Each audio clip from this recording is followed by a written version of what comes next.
The story of the Buddha's life, like all of Buddhism, is a story about confronting suffering.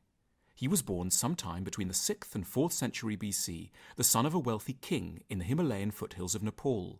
It was prophesied that the young Buddha, then called Siddhartha Gautama, would either become the emperor of India or a very holy man. Since Siddhartha's father desperately wanted him to become the former, he kept the child isolated in a palace. Young Gautama had every imaginable luxury: jewels, servants, lotus ponds, even beautiful dancing women. For 29 years, Gautama lived in bliss, protected from the smallest misfortunes of the outside world. But then he left the palace for short excursions. What he saw amazed him. First he met a sick man, then an aging man, and then a dying man. He was astounded to discover that these unfortunate people represented normal, indeed inevitable parts of the human condition that would one day touch him too. Horrified and fascinated, Gautama made a 4th trip outside the palace walls and encountered a holy man who'd learned to seek spiritual life in the midst of the vastness of human suffering. Inspired by the holy man, Gautama left the palace for good. He tried to learn from other holy men.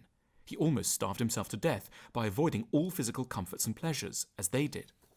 Perhaps unsurprisingly, it didn't bring him solace from suffering. Then he thought of a moment when he was a small boy. Sitting by the river, he'd noticed that when the grass was cut, the insects and their eggs were trampled and destroyed. As a child, he'd felt a deep compassion for the tiny insects. Reflecting on his childhood compassion, Gautama felt a profound sense of peace. He ate, meditated, and finally reached the highest state of enlightenment, nirvana. It refers to the blowing out of the flames of desire. With this, Gautama had become the Buddha, the awakened one. The Buddha awoke by recognizing that all of creation, from distraught ants to dying human beings, is unified by suffering. Recognizing this, the Buddha discovered how to best approach suffering. First, one shouldn't bathe in luxury, nor abstain from food and comforts altogether. Instead, one ought to live in moderation. The Buddha called this the middle way. This allows for maximal concentration on cultivating compassion for others and seeking enlightenment.